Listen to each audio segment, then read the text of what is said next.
मौजूद आपके लाडले सरपंच साहब और मेरी आवाज सुन रहे मेरे पिता तुल्य बुजुर्गों, युवा साथियों, आप सभी को बलराज कुंडू की राम राम। आप सबके दिमाग में एक सवाल होगा, यू चाणे में यू मैं माड़ा कुंडू क्यों चक्कर काटता अंडा होगा ना। तो मैं आपको बताना चाहता हूं कि मैं कोई चुनाव लड़ने या वोट मांगने नहीं आया आपके पास। मैं तो इसलिए आपके बीच में आ रहा हूं, सुबह से शाम तक घूम रहा हूं कि मैं गांव में पैदा हो रहा हूं, छोटे से किसान के घर में, एक फौजी का बेटा हूं, गांव के सरकारी स्कूल में पढ़ा हूं। खेत का कोई ऐसा काम नहीं जो मैंने नहीं किया हो। इतने 3-3 फुट पानी में बरोटे ढो रखे हैं, तड़के जोड़ में नहाकर स्कूल में जा रहा हूं। उस सारी तकलीफ और व्यवस्था को जानता हूं, उस दर्द को जानता हूं।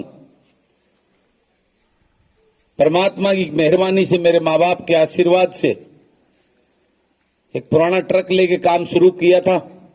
मेहरबानी हुई, अच्छे भगवान ने अच्छे मुकाम पर जब भेज दिया। पिछले वालों को नजर नहीं आ रहा, या तो आप बैठ जाओ या पीने आ जाओ। तो भगवान ने एक अच्छे मुकाम पर भेज दिया।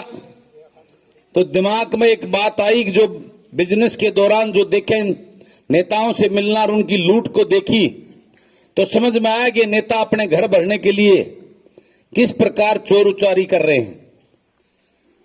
तो दिल में, मेरे तो खानदान में किसी ने पंचायत मेंबर का चुनाव लड़ने की सोची भी कौन थी, लड़ना तो बहुत दूर की बात। तो मैंने सोचा किस प्रकार से इन नेताओं की लूट और झूठ की राजनीति से इस ग्रामीण अंचल को कैसे बचाया जा सके। जब मैंने देखा कि इतना बेरोजगारी का बुरा हाल हो गया, हमारे गांव के हमारे बच्चों को रोजगार नहीं है, वो बेरोजगारी की दलदल में धंसते जा रहे हैं, तो इस राजनीति में आने का विचार बनाया। तो लोगों के बीच में गया, उनकी सेवा करी, वोट नहीं बनाई, उनके दिलों में जगह बनाई सेवा करके। मेरे महम हल्के का हर बुजुर्ग, हर माता मुझे अपना बेटा मानती है। आज मेरा गांव नहीं पड़ता उसमें, मेरा गांव तो कलानौर में पड़ता है। हर बहन मुझे अपना भाई मानती है, हर युवा मुझे अपना बड़ा छोटा भाई मानते हैं। गांव में जब जाता हूं, दूर से इतने बच्चे चिल्लाते हैं, कुंडू आ गया, कुंडू आ गया। वहां जो 30-30 साल से राजनीति करे उनको कोई नहीं जानता, कोई बच्चा, लेकिन मुझे इतने बच्चे से लेकर बड़े तक सब दूर तक कल की मारेंगे, कुंडू आ गया, क्योंकि मैं उनके बीच में रहता हूं, उनकी सेवा करता हूं। ये राजनीति सेवा करने का माध्यम होता है। तो उन लोगों ने मुझे पहली बार ही चुनाव लड़ाकर, अपना विश्वास देकर, आशीर्वाद देकर मुझे उस विधानसभा में भेजा। और वहां जाकर जो मैंने खेल देखा उस विधानसभा में,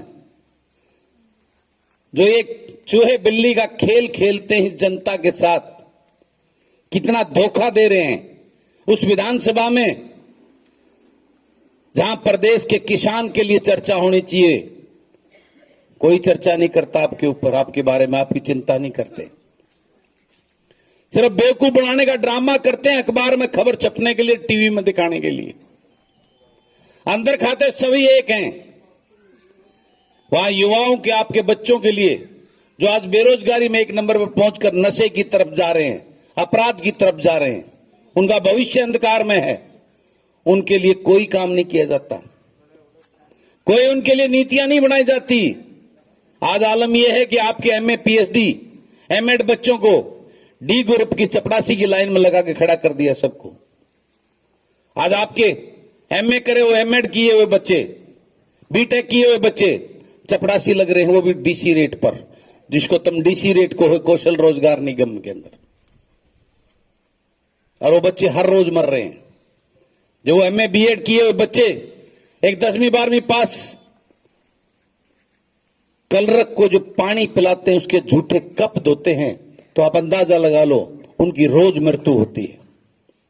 एक गरीब बाप ने, एक किसान ने, मजदूर ने अपना पेट काटकर उनको अच्छी शिक्षा दी, बीटेक सिविल इंजीनियरिंग कराई होगी कि बड़ा होकर एक्शन बनेगा, एसडीओ बनेगा, बड़ा अफसर बनेगा, मेरे भी अच्छे दिन आएंगे।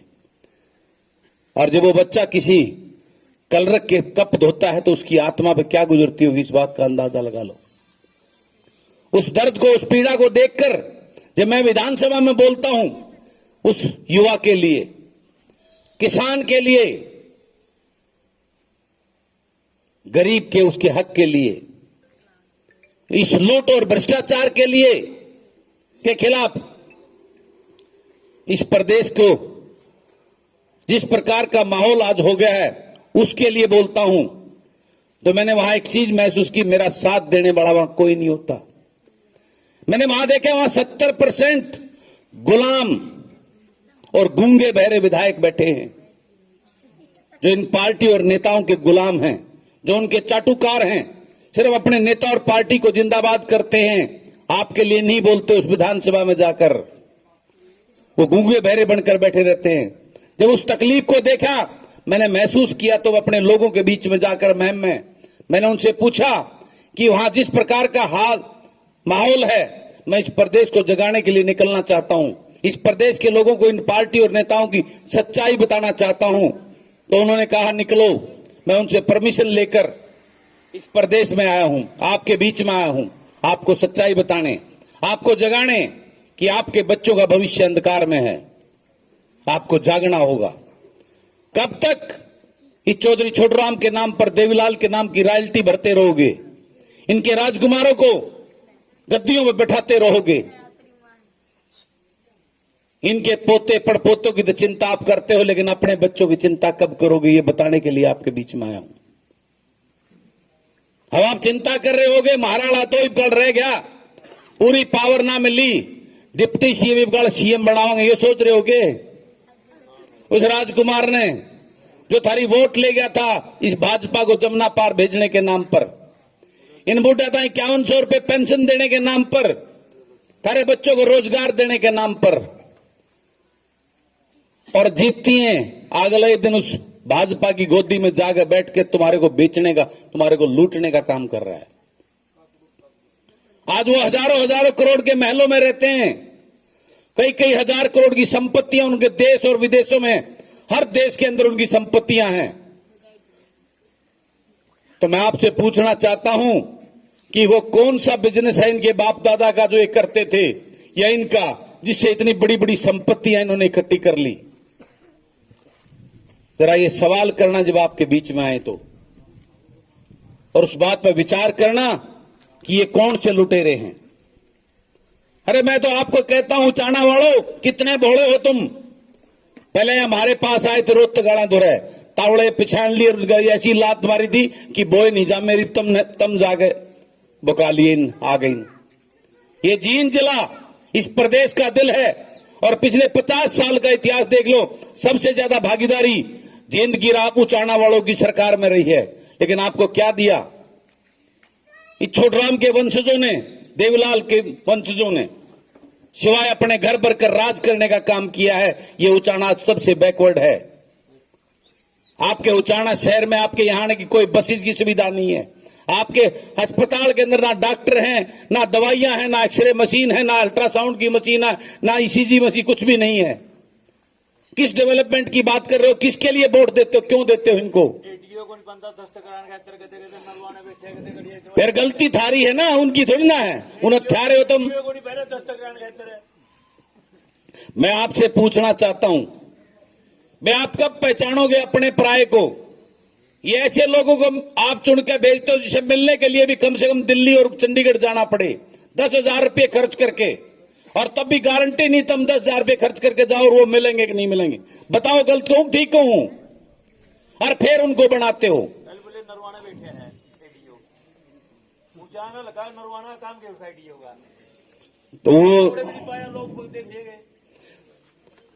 तो इसी बात के लिए जगाने आया हूं। कद जागोगे? ये बात कद समझ में आओगी थारे? अरे फिर वो अपनी आवाज सुनाता है चौधरी वीरेंद्र सिंह परसों कर रहा तुम जाओगे नु 20-25 हजार रुपये की फालतू की भीड़ करूंगा, उचाना सारा होगा, तैयारी कर रहे होगे। ये फिर उल्टा है, क्योंकि ये वो मछली है, ये पानी के बगैर नहीं रह सकती। चख लिए तो एक बात बताओ, ये भी भाजपा जजपा का तो इलाज करने के पक्का मन बना लिया होगा, पक्का मन बना लिया कि नहीं बना लिया? वो ना बोलते पक्का मन बना लिया। इनका तो असली इलाज करोगे, इनका भाजपा जजपा का लाओगे किसने, लाओगे किसने? अरे भाई मेरे, मैं तो आ जाऊंगा आड़े तक, किसने लाओगे? आड़े तुम ढूंढो थारा अपना बेटा भाई हो, जो थारे दर्द को जानता हो, जो किसान मजदूर का बेटा हो, पढ़ा लिखा हो, जो थारे लिए लड़े, अपना घर भरने के लिए नहीं।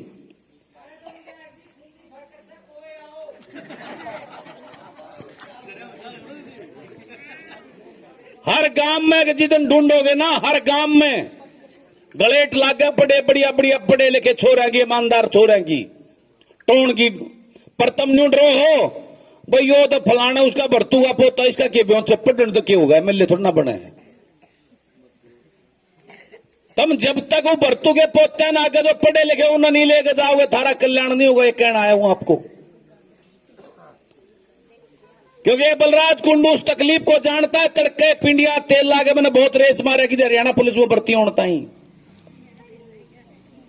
जब तक आपके ऐसे बेटा बेटी जो उस दर्द को जानते हो, जब तक उनको अपना वकील नहीं बनाओगे, आपका भला नहीं हो सकता। मैं चाहता, मेरे ऊपर बहुत आप ऑफर आई, मैं भी हजारों करोड़ रुपए कमा लेता, मैं भी बड़ी बड़ी बिल्डिंगें बना लेता। गोपाल कांडा की तरह मेरे पास आया था गोपाल कांडा 6 बारी, भाई साहब क्यों पंगा ले रहे हो सरकार गेल? लेकिन मैं उस जमीन से, उस सरजमी से उठ के गया था, उस दर्द को लेकर, अपने उस किसान को, गरीब को बचाने की सोच लेकर। मेरे ऊपर वो आशीर्वाद उस मेरे महम के लोगों का, जो मुझे आशीर्वाद दिया था, बड़े बड़े दोनों नेशनल पार्टी के धुरंधरों को हराकर मुझ पर विश्वास जताकर उन्हें विधानसभा में, उसका मैं सौदा नहीं कर सकता था, तो मैं उनके लिए खड़ा रहा हूं आज तक। मुझे डराया, मुझे मंत्री बना रहे थे, लेकिन मैंने ठुकरा दिया सब कुछ। मैं उस लुटेरी सरकार के मंत्रिमंडल में शामिल नहीं हो सकता था, जिसमें युवाओं का गला काटने की नीतियां बनती हो, रोजगार खत्म करने की नीतियां बनती हों। उस मंत्रिमंडल में जिसमें किसान को बर्बाद करने की नीतियां बनती हों। उस मंत्रिमंडल में जिसमें गरीब की दलदल में धकेलने की नीतियां बनती हों, बुजुर्गों की पेंशन काटने की नीतियां बनती हों, स्कूलों से मास्टर खत्म करने की नीतियां बनती हों, अस्पतालों से डॉक्टर खत्म करने की नीतियां बनती हों, जो लूट और भ्रष्टाचार का अड्डा हो, उस सरकार की उस मंत्री पद को मैंने ठुकरा दिया, और मैं आपकी आवाज बनकर उस विधानसभा में आज तक गूंज रहा हूं।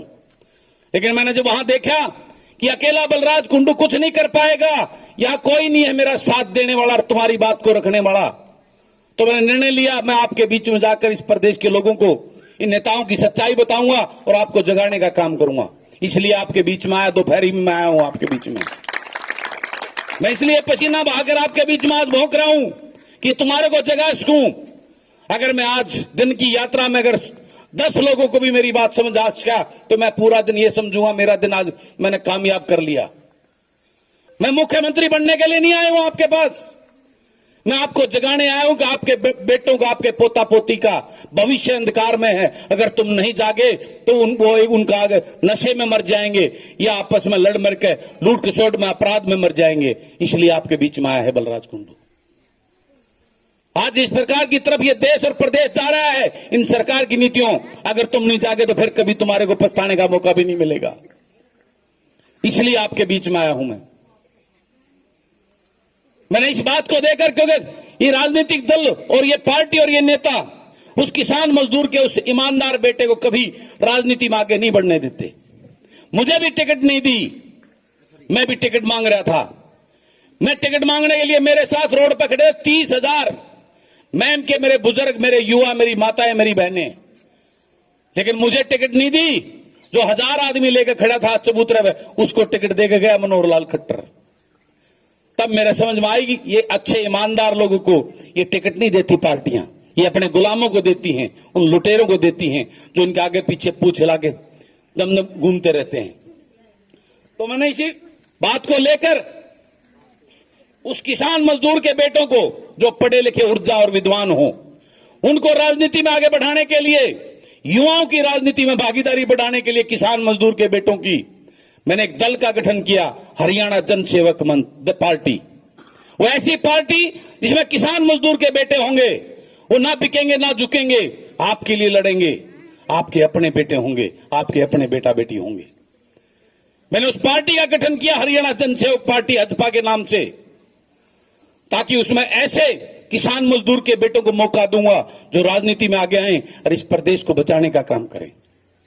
उसके लिए निमंत्रण देने आया हूं आपको आज मैं आपके बीच में, आपके बेटों के लिए, आपके बच्चों के भविष्य के लिए, किसान मजदूर के भविष्य के लिए, इस प्रदेश को बचाने के लिए। और उसके लिए मैंने 1 नवंबर, आने वाले 1 नवंबर को जींद के अंदर एक रैली रखी है, क्योंकि अभी आपके पास जवाब नहीं था कि भाजपा जज्बा को हटाने के बाद किसको वोट दोगे। मैं आपको एक ऐसा विकल्प, इस प्रदेश के लोगों को ऐसा विकल्प जो आपके अपने बेटा बेटियों का पार्टी हो, जो आपकी अपनी पार्टी हो, जो आपके लिए काम करे, ऐसे दल को खड़ा करके इस प्रदेश को एक विकल्प देने की राह पर मैं निकला हूं आज अकेला। आपने देखा होगा मैंने यात्रा भी निकाली थी, व्यवस्था परिवर्तन की यात्रा, मैं अकेला चला था, मेरा लोगों ने मजाक भी बनाया था, लेकिन आपके हल्के से गात देखा होगा कितना बड़ा कारवां बनकर इस प्रदेश को एक नया संदेश देने का काम किया था मैंने। मेरे पास कोई पार्टी नहीं है, कोई संगठन नहीं था, मैं अकेला चला था, वन मैन आर्मी, एक फौजी का बेटा, लेकिन इस पूरे प्रदेश में एक नई चिंगारी छोड़ी है। और उस चिंगारी को एक ज्वालामुखी बनाने के लिए इस प्रदेश को 1 नवंबर 1966 को हरियाणा प्रदेश बना था। लेकिन आज आपका वो प्रदेश, मेरे युवा आज हताश निराश है, वो सुसाइड कर रहे हैं।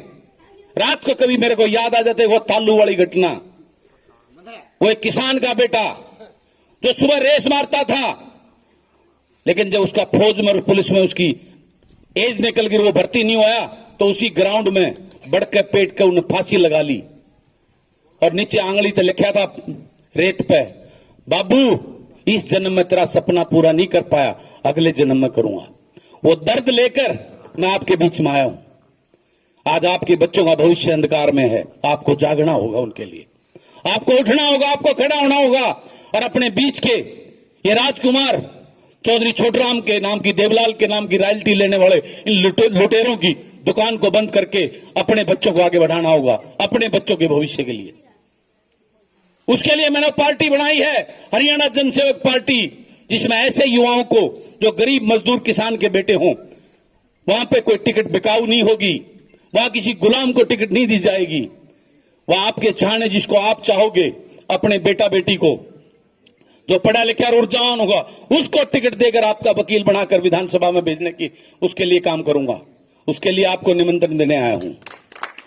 मैं आपसे कहना है, अगर आप सामने खाट पर जब लौटो, जब सोचना जरूर कि वो मैं माड़ा विधायक ठीक कह गया है, गलत कह गया। अगर मेरी बात में सच्चाई लगे, आपको लगे कि आज वाकई में ही जो कह गया वो सच बोल के गया है, तो 1 नवंबर को मेरा साथ देने के लिए जींद में आ जाना, मुझे आशीर्वाद देने के लिए, इस हरियाणा प्रदेश को बचाने के लिए अपना योगदान देने के लिए आ जाना। आपका इंतजार करूंगा। 1 नवंबर को जींद में एकलव्य स्टेडियम सफीदो रोड पर 11 बजे आपका इंतजार करूंगा। इस प्रदेश को एक नया विकल्प, एक नया रास्ता दिखाने के लिए, इस लूट और झूठ की राजनीति, इन राजघरानों की राजनीति से बचाकर आपके अपने बेटों की, आपकी अपनी सरकार बनाने के लिए आपको निमंत्रण देने आया है बलराज कुंडू। आप सबका बहुत बहुत धन्यवाद। मेरे मुख से कोई गलत बात निकली हो तो मुझे माफ करना। ये मेरा कोई राजनीतिक भाषण नहीं, ये वो दर्द और पीड़ा जो मेरे मन में, मैंने अपने समाज के लोगों की देखकर, उन युवाओं की देखकर वो पीड़ा आपसे साझा की है।